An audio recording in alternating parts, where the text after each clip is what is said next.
As a high school athlete in Toronto, John competed at the OFSA Championships in discus and high jump and played on championship basketball and football teams. While attending Eastern Michigan University, he competed in basketball and track and field. He went on to Queen's University, where he was a member of the championship CIAU track and field team. In 1970, John came to Peterborough to teach at Kenner CVI. For the next 25 years, he coached teams and individuals in track and field, basketball, and volleyball, winning OFSA, CASA, and Kawartha titles. As a Masters athlete, John has participated at the provincial, national, and international level in track and field. He has 28 Ontario and 29 Canadian Outdoor Championships, 22 Ontario Indoor Championships, 6 Canadian Indoor Championships, 5 Ontario Masters Weight Pentathlon Championships, and holds the Canadian record for the men's 55 and men's 60 weight pentathlon. He holds the Ontario Masters indoor record in men's 70 weight throw and has held outdoor records in weight throw, discus, shot put, and hammer throw. John continues to compete at Masters competitions in Canada and around the world. In 2014, he won a gold medal in shot put, 2 silvers in weight and hammer, and a bronze in javelin at the NCCWMA Championships in Costa Rica. In 2016, John finished in the top 10 at the World Masters in Perth, Australia, and in 2019, he won a silver medal in shot put at the World Masters in Torun, Poland. John was named a City of Peterborough Athlete of the Year in 1989 and Peterborough Senior Athlete of the Year in 2015 and 16. In 2019, John was inducted into the Ontario Athletics Hall of Fame, and in 2020, awaiting induction, John Kasperski will be inducted into the Peterborough and District Sports Hall of Fame. John, that is a massive, massive resume. Just your first impressions when you hear it all, is there one thing that pops out to you more than others? No, not really. It's one of those things that just keeps rolling out. My whole philosophy of life is just keep going. It's been higher and higher, but I tend to push at everything. I like to be better tomorrow than I was yesterday. And in one of the Examiner articles in the Peterborough District Sports Hall of Fame files, there's a quote from you just saying you want to go on for as long as you can and be as good as you can. Where do you get that from? What's the root of your motivation? I think it's a product of being a war baby. Everything was tough, and it was just, if you wanted something, you worked for it. There was no gimme this, or there was no privilege back then. Everybody was in the same boat, and I learned really early, if I wanted something, I had to work for it. And it's kind of led me through life. I've kind of led a charmed life, but I think it's based on the fact that I've always worked hard and never really worried about tomorrow. Just do the best you can today. And one of your lines as well is that when you were growing up, you had to find a sport that didn't cost very much money. Oh, I played 1 year of hockey, and I showed up at the tryouts. I don't know, as this young kid, and I didn't have any skates, so they put me in net, and I had rubber boots on. You don't want to try that. No. I ended up playing in Oxfords, regular shoes, and until my mom realized what I was doing, and they got me skates. But the skates back then were like cardboard. I never did learn to skate very well. But it was fun. I had everything I needed. It was same boat. Everybody was in the same boat. Yeah. I had 2 brothers, or a brother and 2 sisters, and I can remember the day my dad came home and said, "I got a raise. I'm making $50 a week," and that was major thing then. Yeah. And we bought a house. Wow. No, that's the crazy thing to think about. You grew up in Toronto, right? Where the now average home price is above $1 million, right? Yeah. Well, the house that my mom and dad bought, I think they paid $19,000 for it. It sold a year ago for $1.2 million. Wow. And it was immediately torn down and replaced by a mansion. Well, that's the way the world works, and things change.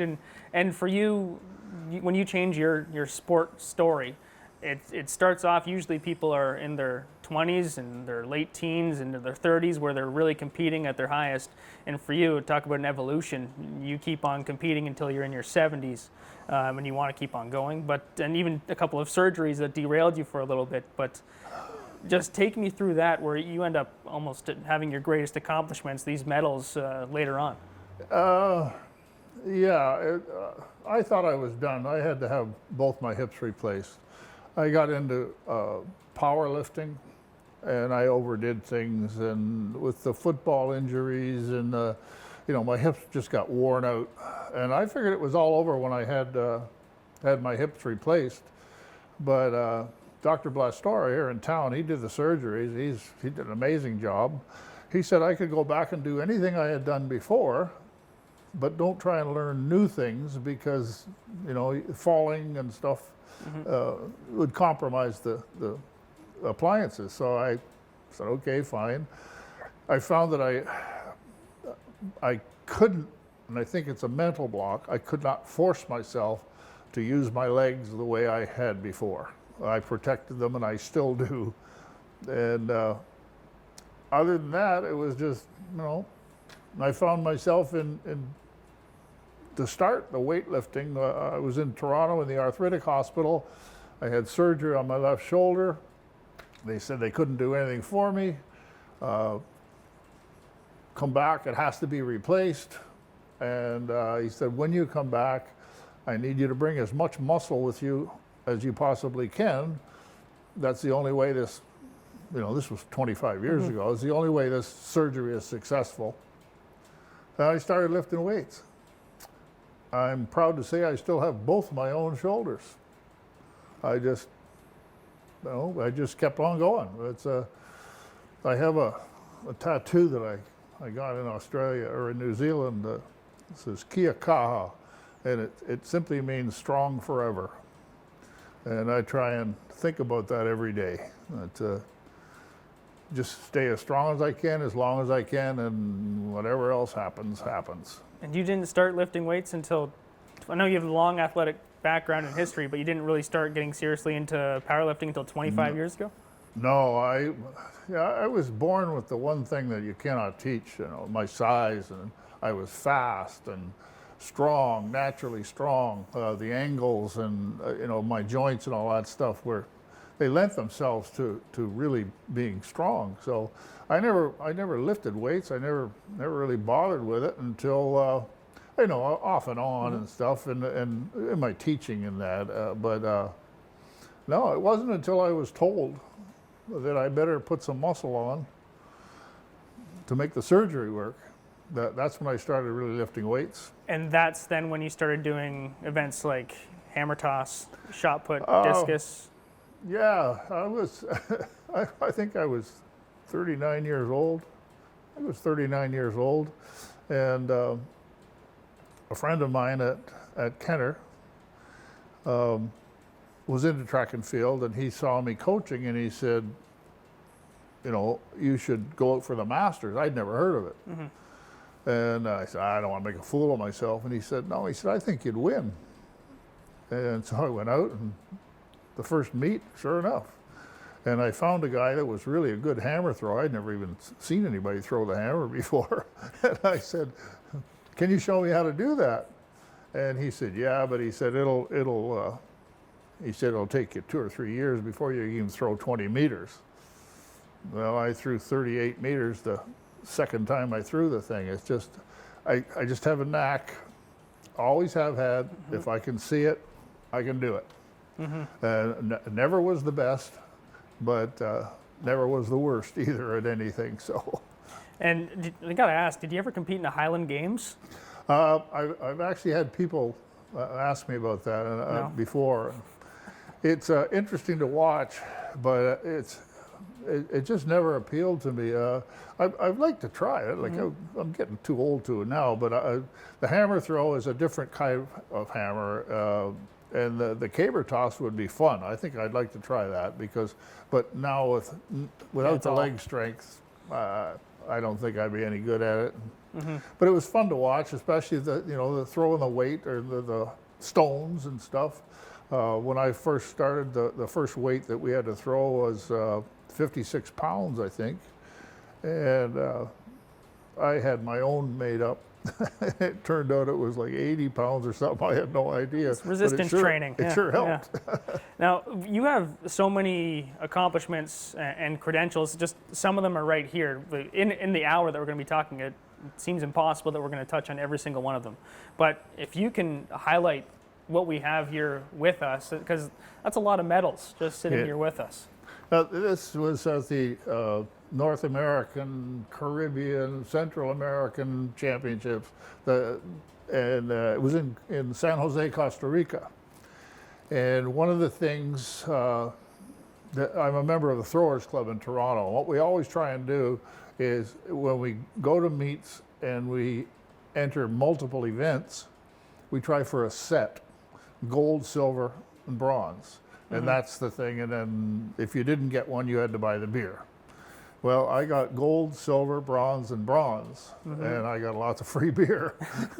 That's quite an amazing place. The Chinese government sent in workers and materials to build their new national stadium because there's, I don't know, I've never seen anything in the news, but there's a new canal. They're going to put a new canal through, and the Chinese wanted a piece of it. They went into there and built this beautiful stadium. We kind of, excuse me, we were one of the first people to use it. It was mostly soccer. And we were throwing hammers and stuff in this pristine, beautiful field. And like we were kind of embarrassed because we don't do that. And we get up in the morning to go back for the next event. You never known we were there. They had people in there at night filling all the holes in and resodding and fixing, and it was really something. But that was in Costa Rica, a wonderful trip, an amazing country. They don't spend any money on military. It's all education and medicine. And the other one was last year in Torun, Poland. And it was my grandparents on one side came from Poland. My wife, who kind of pushes me through all this stuff and arranges all the travel, she said, "We're going to Poland." You know, I've always said, maybe I should go there and see where I came from, kind of thing. And so we went to Torun. It was cold and miserable, but the shot put was indoors. Okay. And I got silver medal. Did you feel like you fit in when you were in Poland? Yeah. Excuse me. I got the. I just. I'm like a chameleon. Yeah. I fit in kind of wherever I am. It didn't make any difference. I made a lot of friends over there. I still contact with people, on the internet and stuff. So nice. So once you start to go through it, and again, we're going to hit on just where you actually got to go or where this took you. Excuse me. And the North American Masters Championships, more beyond that, the T-shirt over your left shoulder in Perth, Australia. Just take me through where these events, and again, the fact that you didn't find them until later on in life, it's amazing, but they got to take you so many places. And just tell me about a little bit more of the places that you got to go. Well, the first one was San Jose, Costa Rica, and we toured Costa Rica. And then Perth, Australia was an amazing trip. We started in Toronto, flew to Los Angeles. I met some of my wife's relatives, spent a week in the Cook Islands, went from there to New Zealand, flew back to Perth, competed there for a week and we traveled around Australia for about 3 weeks. And then we went to New Zealand where I have a niece, and we spent a couple of weeks there driving around, and it was just one thing after another. It was just absolutely amazing. Right now I should be in Finland, but that's been put off because of COVID. And the one after that is in Gothenburg, Sweden, And when I do that one, that'll be, my wife's from Norway, so we'll be doing Norway. And then when I go to Finland, I got to go to Estonia, Latvia, and it's just amazing. The reason for going, this is kind of secondary. It's the point of the bullet, Yeah. It's why we consider it, but just the travel, it's amazing. My wife's a geographer, and she's just led me through all of this stuff. It's fantastic. I would never have gone to Costa Rica or Australia or any of these places without her. So. And now you get to go compete against the Vikings in Norway and Finland. Yeah. Well, it's funny. I have 2 Polish grandparents and an Irish and an English grandparents, and here I am. So we did the ancestry thing. Came back, I'm like 60% Northern European, Polish. Yeah. Okay. But second, I'm a Viking. I couldn't believe it. I was Norwegian, so I figured out how would that work. Well, the Norwegians, they got around. Yeah. In the third one, I figured it has to be English or Irish. No, Scottish. Same thing. The old Scots tribesmen got around. Your penchant for throwing things, it checks out. Your ability to throw things just like them, it all makes sense. Now, let's hit the rewind button and let's go back again to young John Kasperski. And I want to talk about basketball and the track sports you were competing in back then. It wasn't just throwing things, it was more finesse. Like high jump, that's one of the most difficult sports to, just the cadence of getting the jump when you get to the bar. It's incredibly difficult in the form. And you went from a finesse athlete seemingly to pure power later on in life. But take me back to high school, what you were competing in. Yeah, high school, I was 6'5". I was fast. I was well coordinated, and I loved sports. They didn't cost anything. High school sports didn't cost you anything. Aside from a pair of shoes, we were good to go. And I loved basketball. When I started playing basketball, there was no jump shot. And I was one of the first ones that started using it. I heard about it. I followed it, basketball development and stuff. And I got halfway decent at it. I was never a shooter.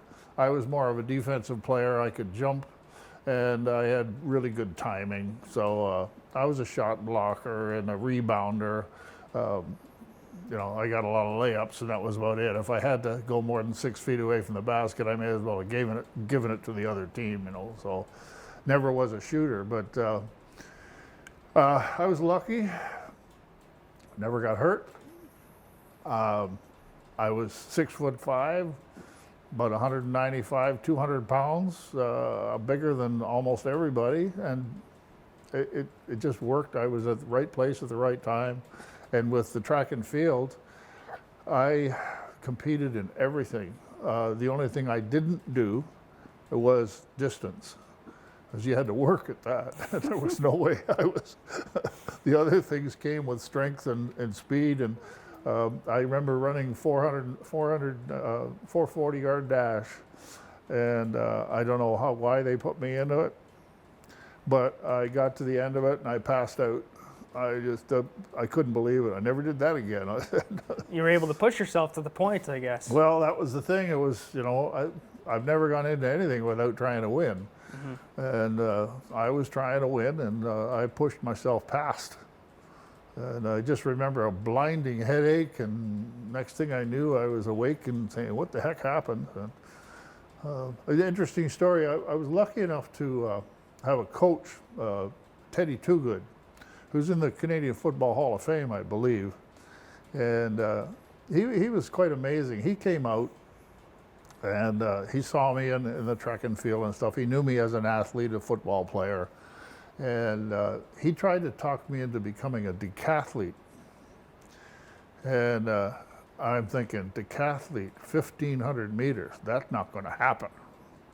So he said, you have to learn to pole vault.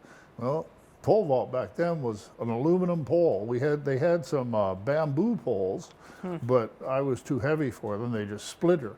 So we had an aluminum pole he bought, especially for me actually, and said, all right. And I said, I don't want to do this.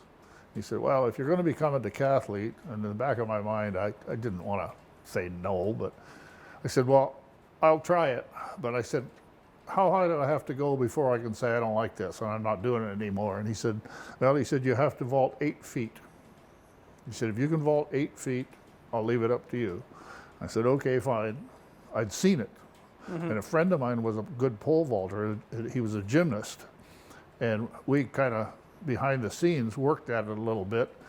And he said, Mr. Toogood said, all right, let's start. Where do you want the bar? I said, well, 8 feet. And I cleared it on my first jump, and I said, and I'm done. And I never did it again. And he was quite a guy. He never said anything. He just said, okay, fine.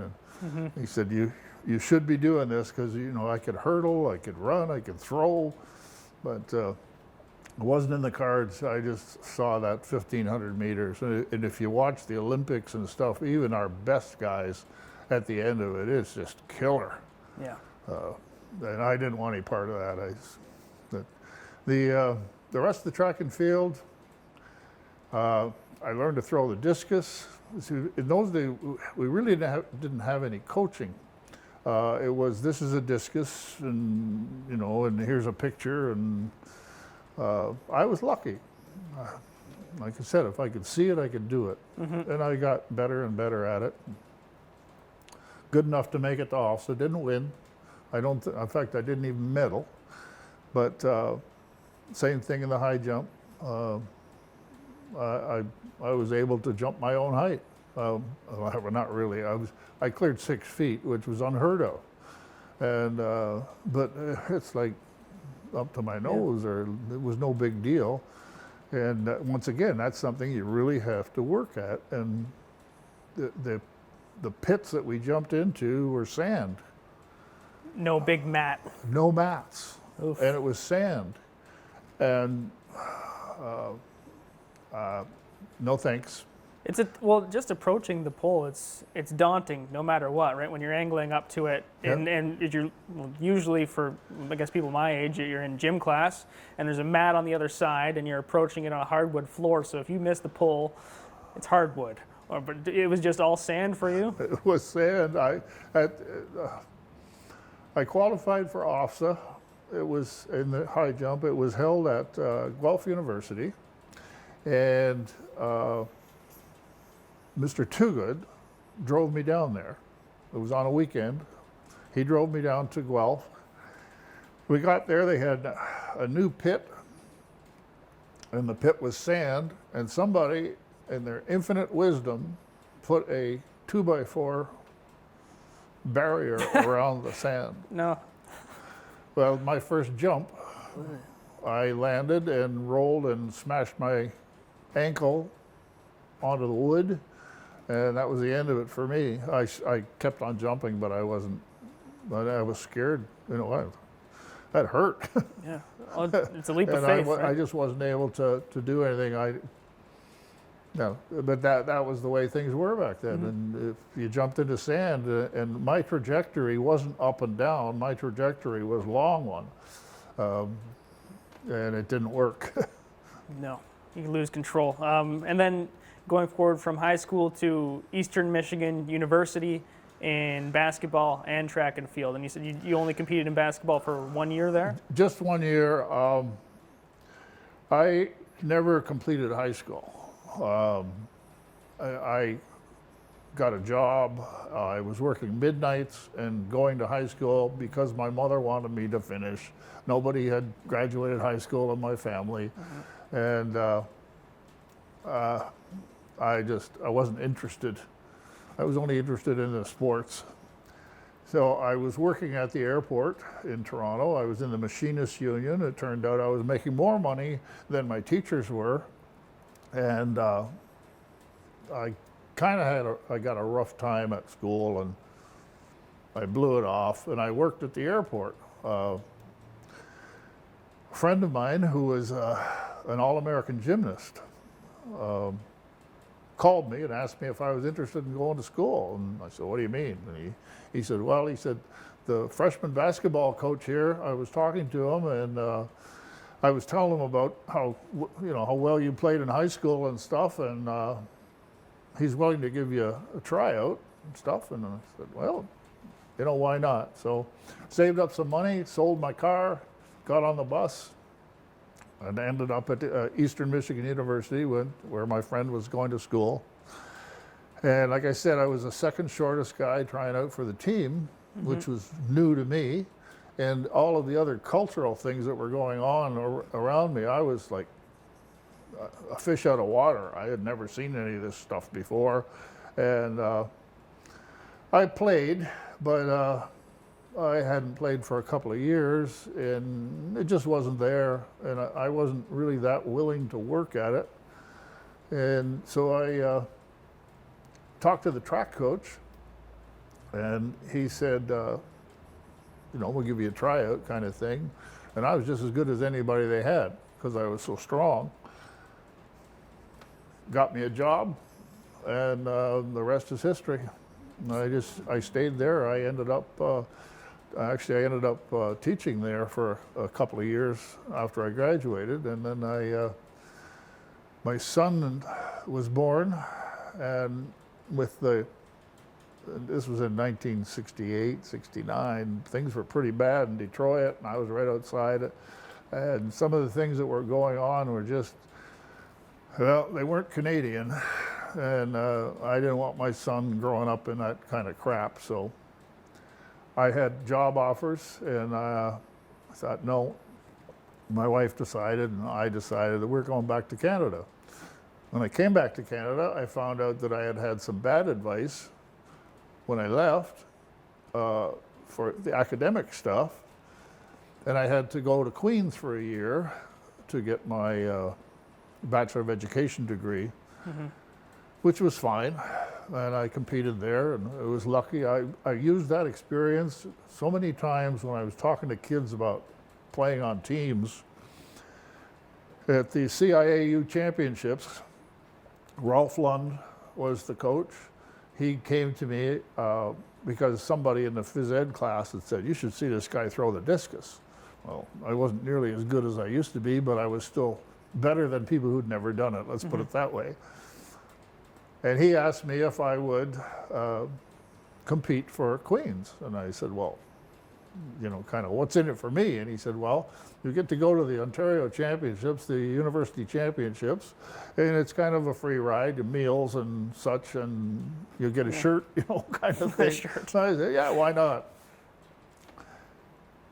Hugh Frazier, who was one of the best sprinters in Canada at the time, I believe he represented Canada at the Olympics, he was on that team.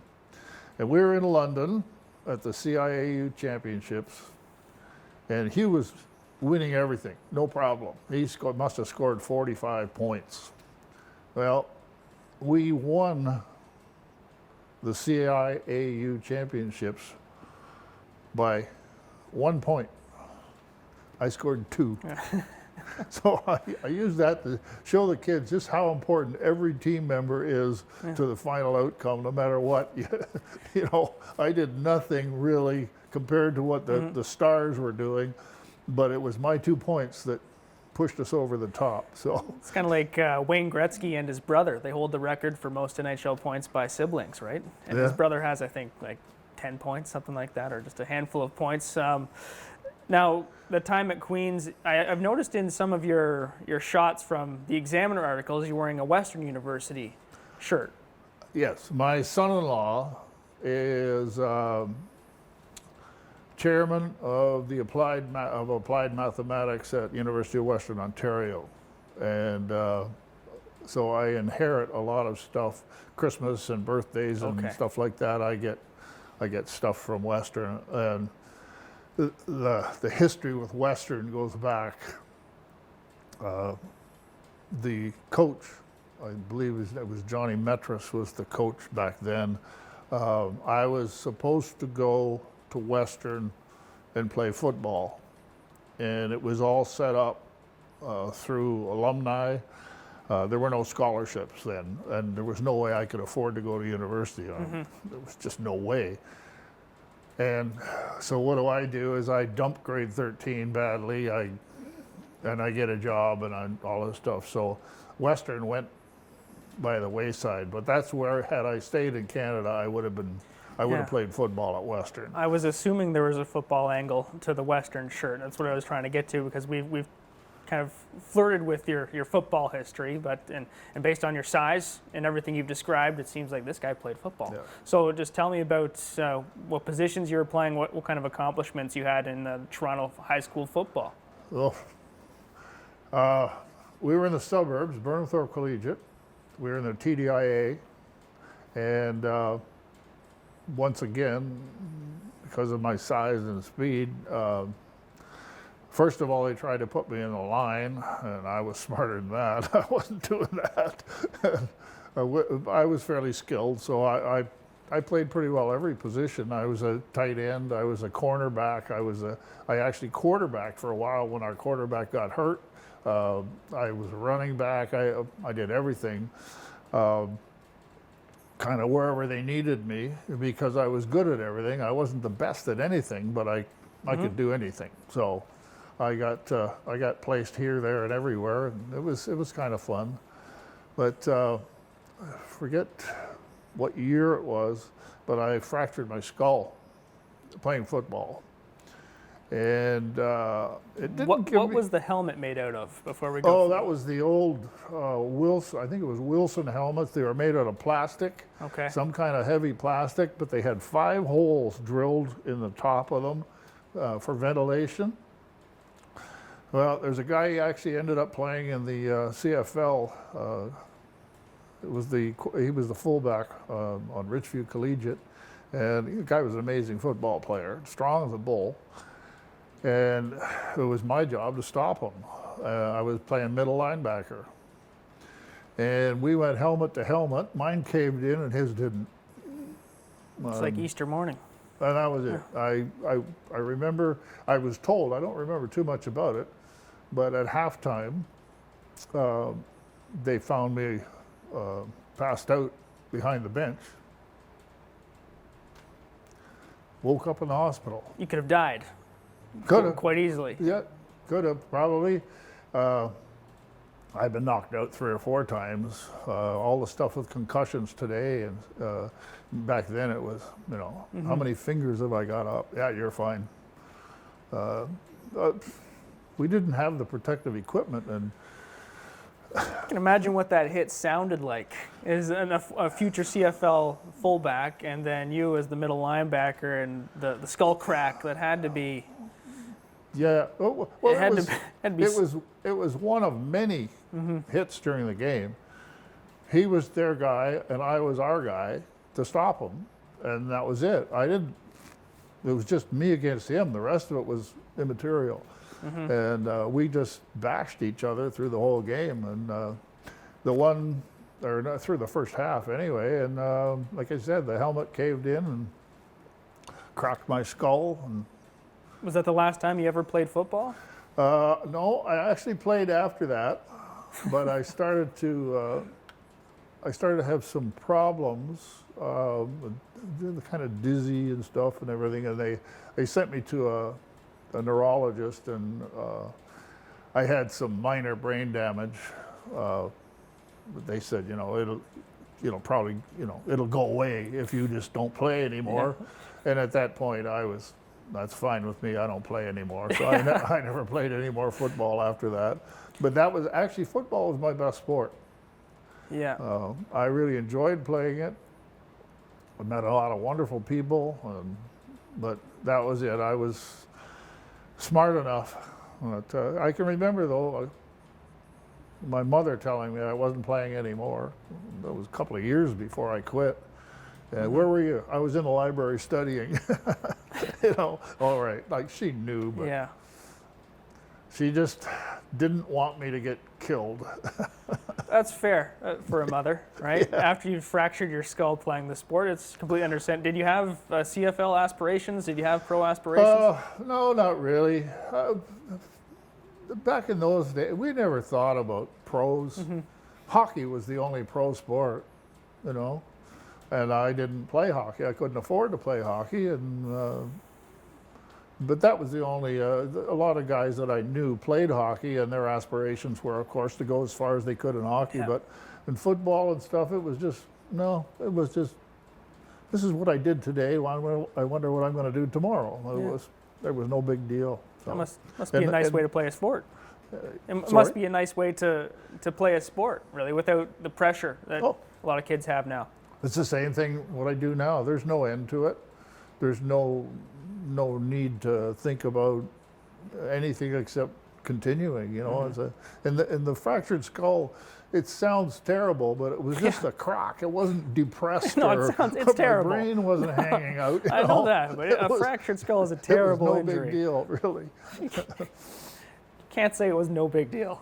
Well, we'll go over that, but it's wild. It is wild to think of that happened, and he kept on playing. That's really impressive. And you played golf as well. You're a big golfer. I like golf. Yeah. Okay.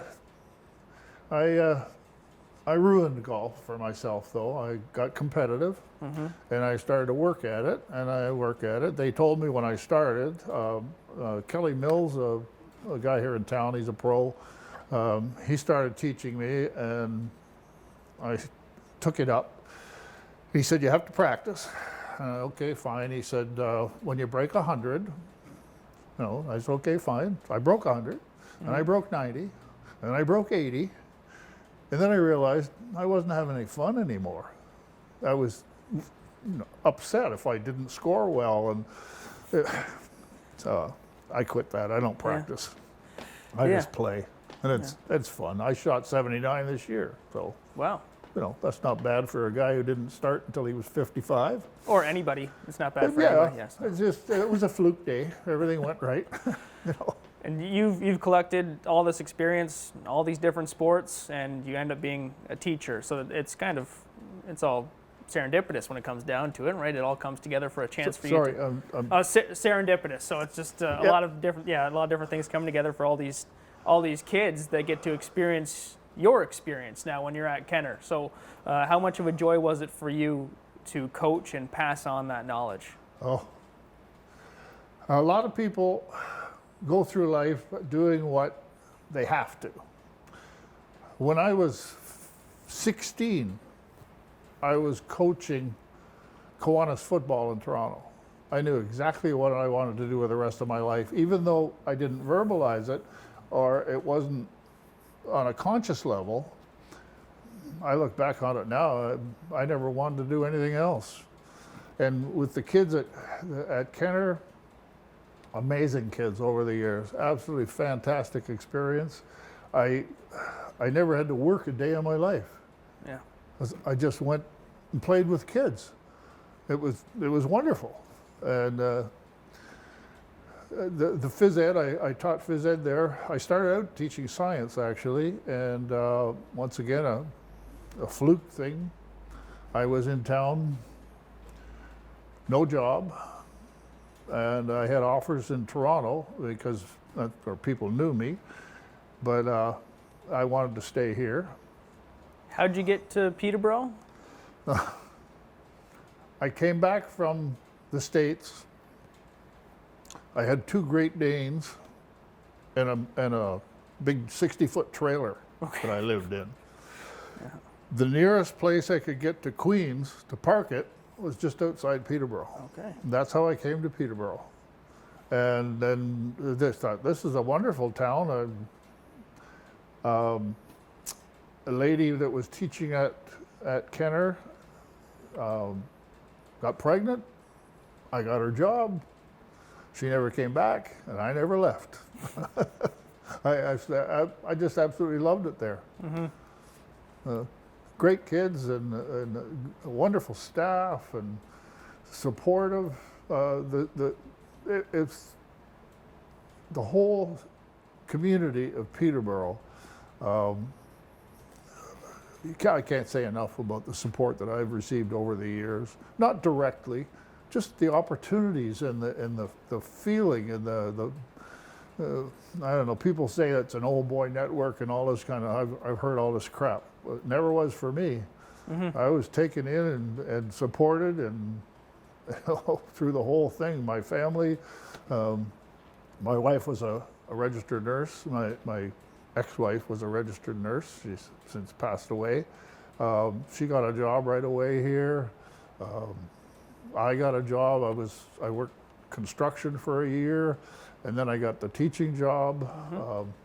It just seemed like every time I turned around and said, "What do I do now?" somebody said, "Come here."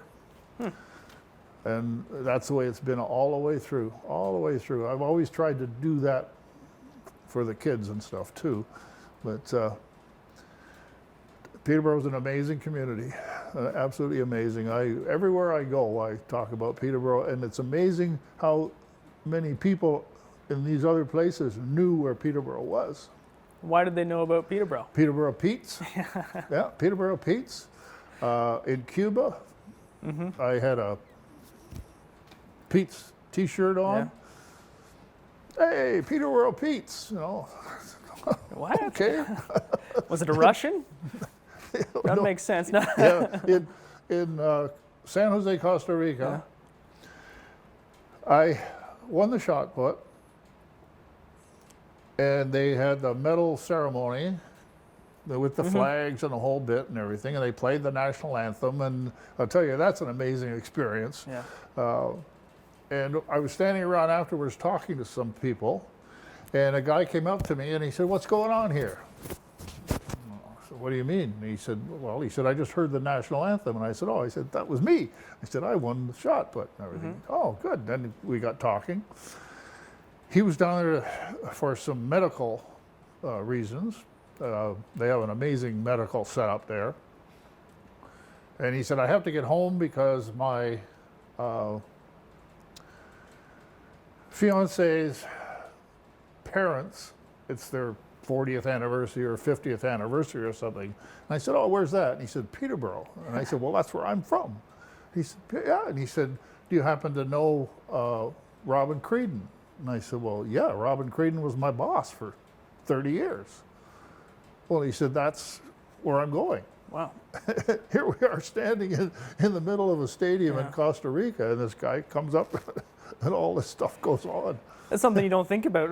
An anthem being played in a foreign country has the ability to, I guess, bring people together, just like it did for you. And something else I was curious of, you have all these individual accomplishments and team accomplishments competing. How do they match up for you against your list of accomplishments coaching?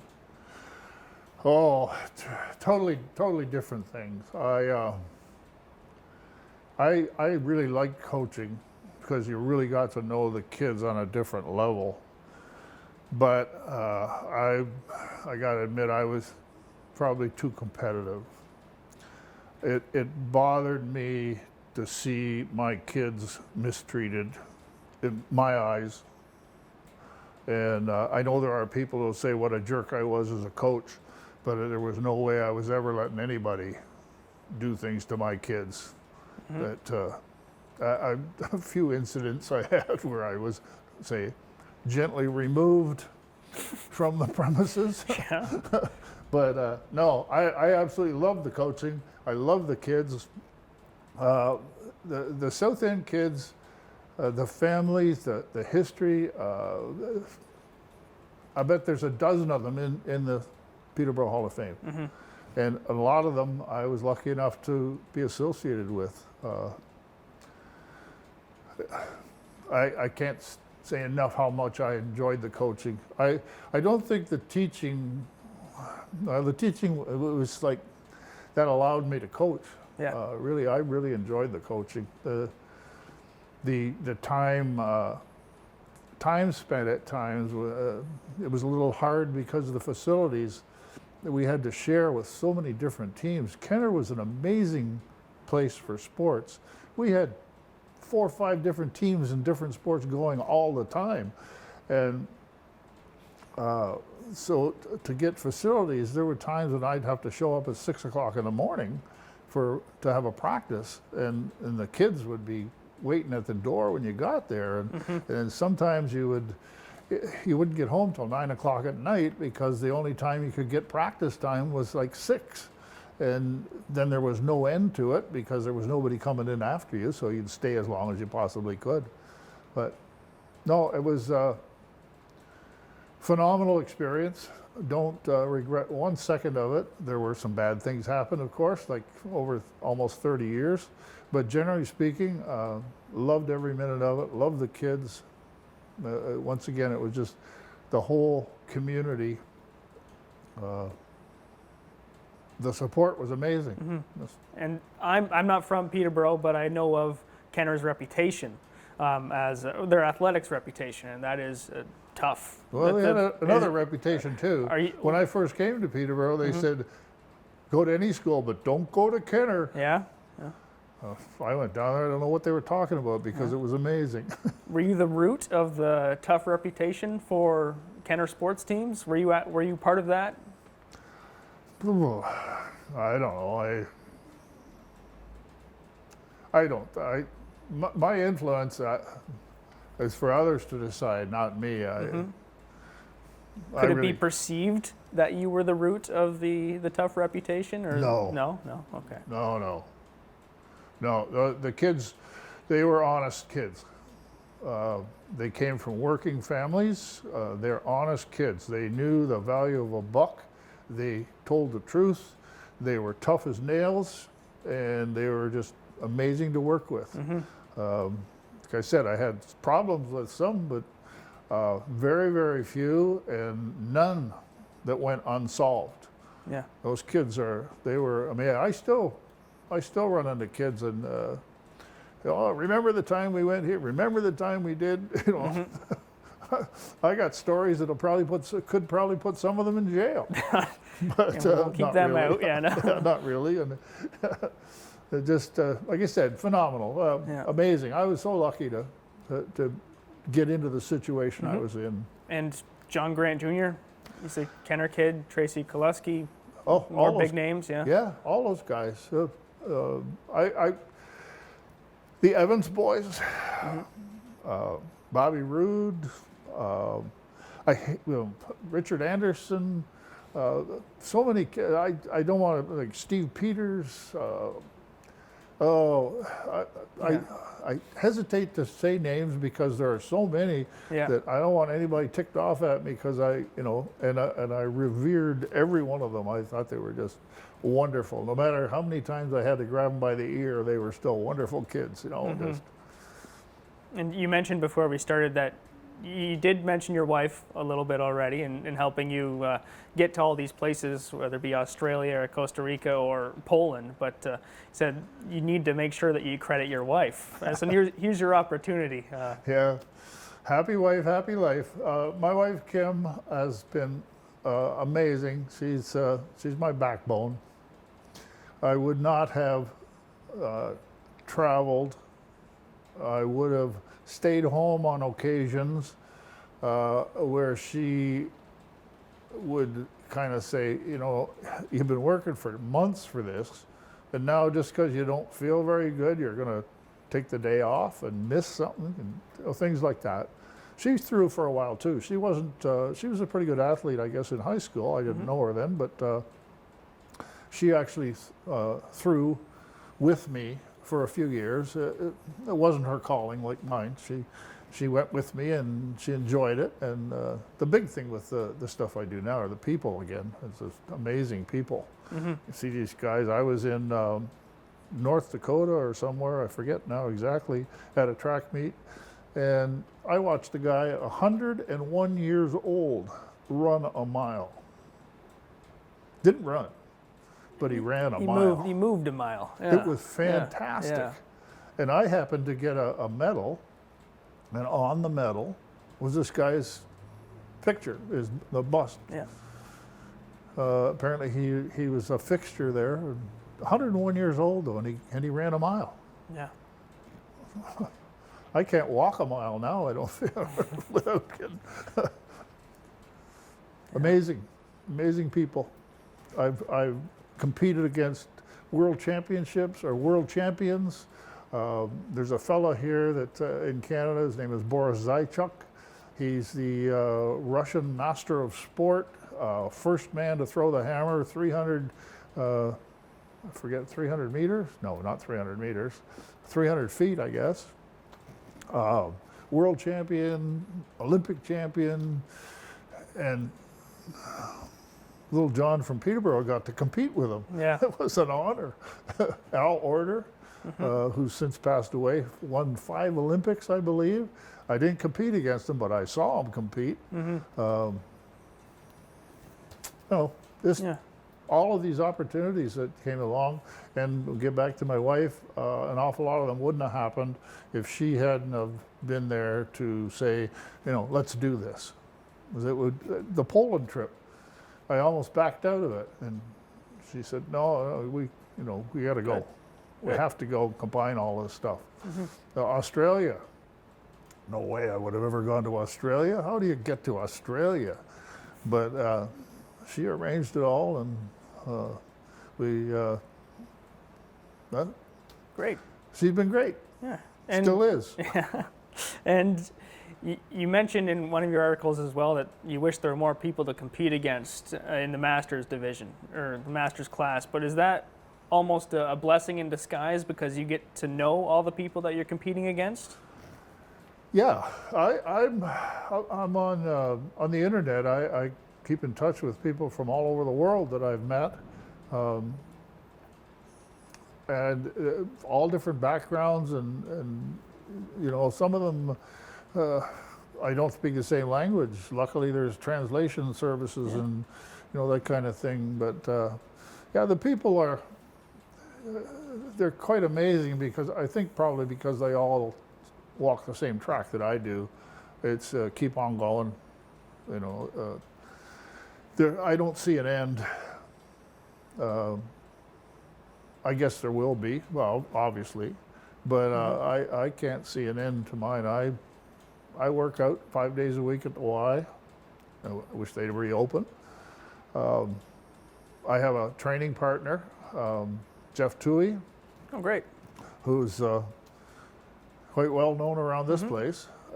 We work out together 5 days a week. There's just no end to it. I'm looking forward to, in this summer, they're going to try and hold some meets again. Depends on COVID. But I'm getting close. I'm 77 now. I'll be 78 in a few months. And when I'm 80, they give me smaller implements. So if I can maintain my strength now, hopefully I'm going to automatically throw further and do better. Maybe not. I've found that doesn't really work that way, that you just kind of stay at the same level no matter what you got in your hand, because the more, in my case, the flexibility is eroding much quicker than my strength. And the strength is, I could probably get it back if I wanted to work at it, but once again, it's like running 1,500 meters. It ain't going to happen. Are we going to see you in a yoga class soon? To work on my wife tried to get me to do that. I'd rather watch TV. Yeah. So the training for you, and you talk about never seeing the end, do you have to set benchmarks for yourself continually to keep motivated, or is it every day? Yeah. Every day. That's a mistake. Not a mistake. People go and work out and do the same thing every day, and that's fine. They're doing way more than most people do. In my case, I try and do more every day than I did before. A constant push. I mean, it's one of the basic precepts of strength. Yeah. Progressive overload. Progressive overload, and I still do it. Even if it's 5 pounds, it doesn't matter. You take a guy, Jeff won't mind. When Jeff and I started working out 2 years ago, he was benching like 135, maybe 150 pounds. 6 months ago, he bench pressed 235 pounds. Wow. At a body weight of 190. It's incredible. And the only thing I taught him was push. And I do the same thing every day, a little more than I did last time. And it may not look like I'm not benching 400 pounds anymore, but I'm still able to bench my body weight, and I weigh 280 pounds. So there's not too many guys my age that can say that. So not too many people that ever get to or will experience that. The benchmark really is to me, over the years that I've seen, is to be strong. If you can, I mean, it's just one test, and it really doesn't mean anything. To be strong, if you can bench your own body weight, you're probably in the top 10% of strength. It's all relative. It's really meaningless. Yes, well, for me or you, it would be a little bit different. Yeah. Like, all right, I'll go 280 and you go 280. That's a heck of a thing for you to do. Yes, no. And actually, it's a heck of a thing for me to Yes, do. it But is. it's all relative.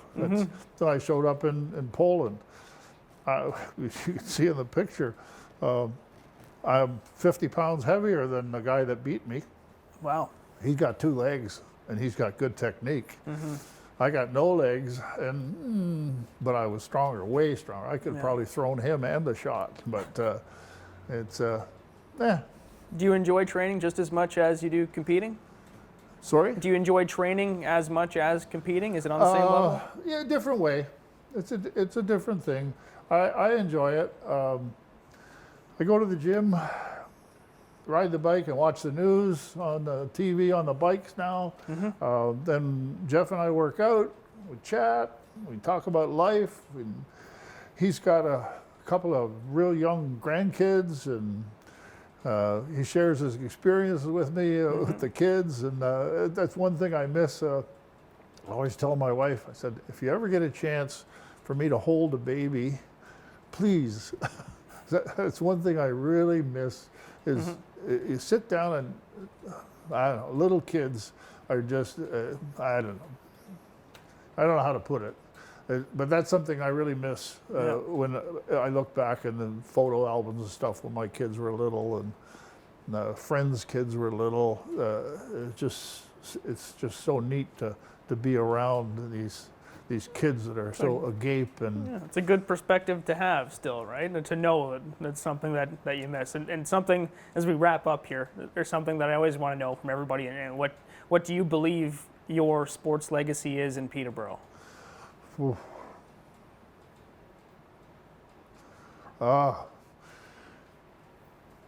That's a tough one. I really believe that you have to ask the people that I've interacted with rather than me. I don't know what, I know I help kids. I know I push some kids. I know I have got kids competitive. Some kids have gone on to play in the NHL, this kind of stuff. But what I did, what my legacy is, I guess it's in the kids. It's whatever they do. Whatever influence that I've had over the years that is still ongoing is my legacy. Oh, well, great answer. And John, thank you so much for your time, and thanks for joining me. Thanks for having me. It's been great.